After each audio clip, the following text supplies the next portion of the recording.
This is my nose sculpture.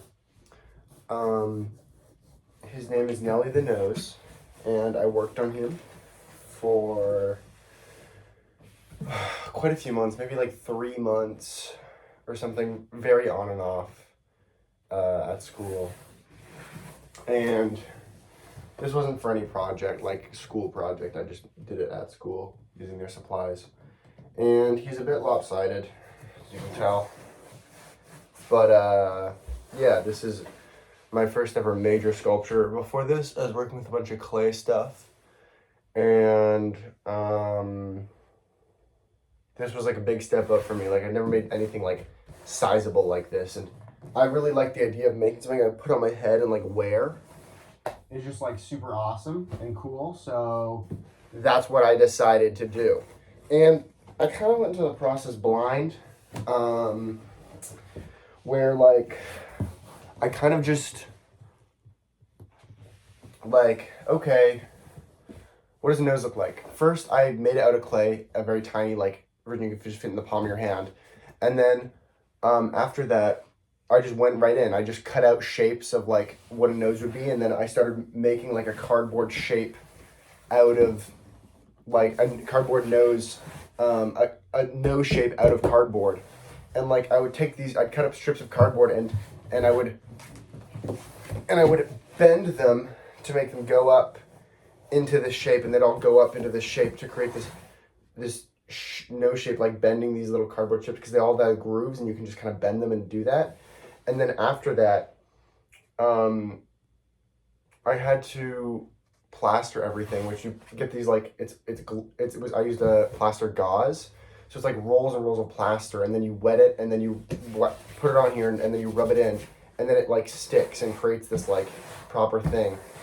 And an issue I ran into was where, since I did strips, it was like leveled, so there was like a level and then a level, and then I'd put something, and then there'd be like a weird like bumpy bump. But then I used like more plaster after that, like not gauze plaster, but just like straight thick plaster you have to mix, and you just stick it on, and then you did that, and then it like fixed those, and then you sand it down, and it's all good.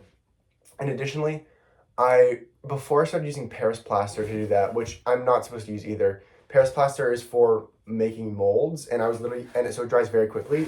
But I was using it to like do patchwork, and it would just be horrible. I had to make tiny rations, and they would dry really quick, and it was quite terrible. But before that, the reason I was using Paris plaster is because before that I was using drywall sealant.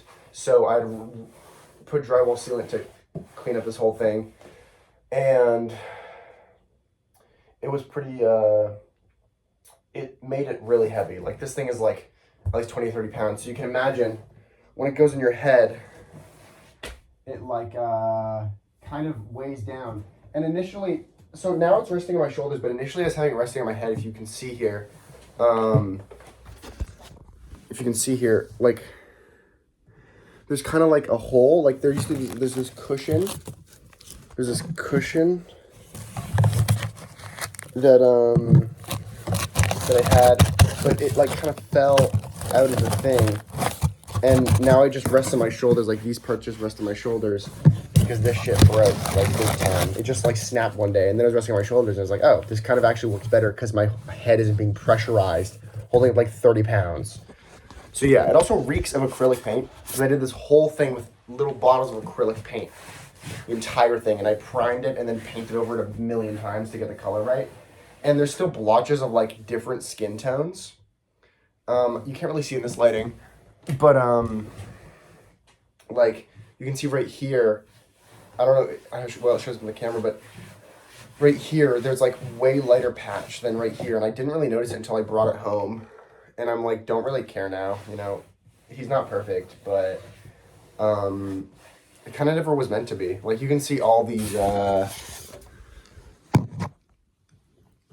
like bumps and shit, but it looks like, you look at this and it's a nose, and honestly that was my goal. So really, I'm happy. Like this was pretty good first attempt, just going in blind. And this whole head thing was such an issue, where like, cause a nose just ends, like after the nostrils. So putting nostrils and then also putting a head was a really awkward thing where I had to make head space, but nose doesn't go back like this. So this isn't really how a nose anatomically works out. It's supposed to be based on my nose. It doesn't really look like it really doesn't look like my nose, but it isn't really how like anatomically a nose works. Like well, obviously there's no head hole, but it goes too far back. Like a nose would never go this far back, and it would just go more straight up. But mine goes further because I had to because of this thing, like putting my head in there, which was vital to the entire thing, because that was like the whole idea. Like inspiration for this, I don't really know. I just like it was like an idea, and then I was like, this would be so sick. And I just been into sculpting at the time, and I was like, hell yeah, maybe the inspo. I think maybe subconscious inspiration, like the Thumb guys from Spy Kids 2. When they're on the island and there's the Thumb guys. Maybe that. But, yeah, it's kind of like not that ideal. Like, if you wear this for too long, you get dizzy because your acrylic paint's so strong. And I just remembered, as I was talking about it, I said this is my first, like, proper cardboard thing. I actually made one before this. I had this coffee bean I made, this giant coffee bean, that I thought I did pretty well, and I thought, you can see in person the color, like the painting is pretty well done on it. And I did this like light wash over this dark, and it kind of came out pretty well. And a lot of people thought it was made out of wood, which I thought was pretty cool, because that kind of like achieves this. Like, I'd never tried anything like this before, so I'm glad it turned out pretty well. And then this was kind of a bit of an abomination. Like, look at the back here. It's like the ridges are all fucking weird. But yeah, this is like, this was perfect. But it was also so much smaller scale, and I didn't have to think about getting it on my head and all this stuff. And literally, my headrest for this thing was I filled a Ziploc bag with like weird green stuffing, and it was really bad. And oh God. And it's held together by hot glue. Like any of the cardboard stuff is held together by hot glue, and then the rest is plaster. But I think it kind of adds to its charm, his charm. And yeah, I don't know, it's really comfortable just on my shoulders. Like I really don't mind it, because holding like, what, 30 pounds on your shoulder, it's like a backpack, right? And then I think there's still a slight amount of weight on my head, so it kind of balances out pretty well. Like it really isn't much to worry about. But yeah, this was an interesting first attempt. I really want to work on other stuff with this. Something I learned. So be very, very light on how much plaster you're using, because when you put a lot of plaster, it is really heavy, especially when you're making a mask type thing. It's a very, very bad idea, because this could have been so much lighter weight and everything just could have worked so much better. Second of all, do more pre-planning if you're doing something like this. It's really bad to have these like fatal mistakes, and there's no really going back unless you want to restart.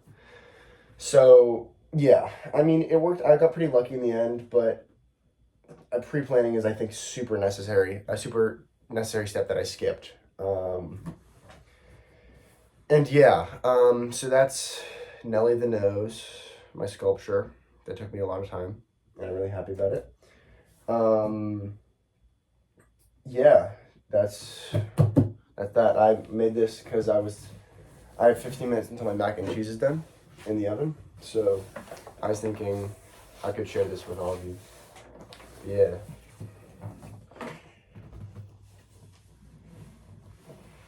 Oh.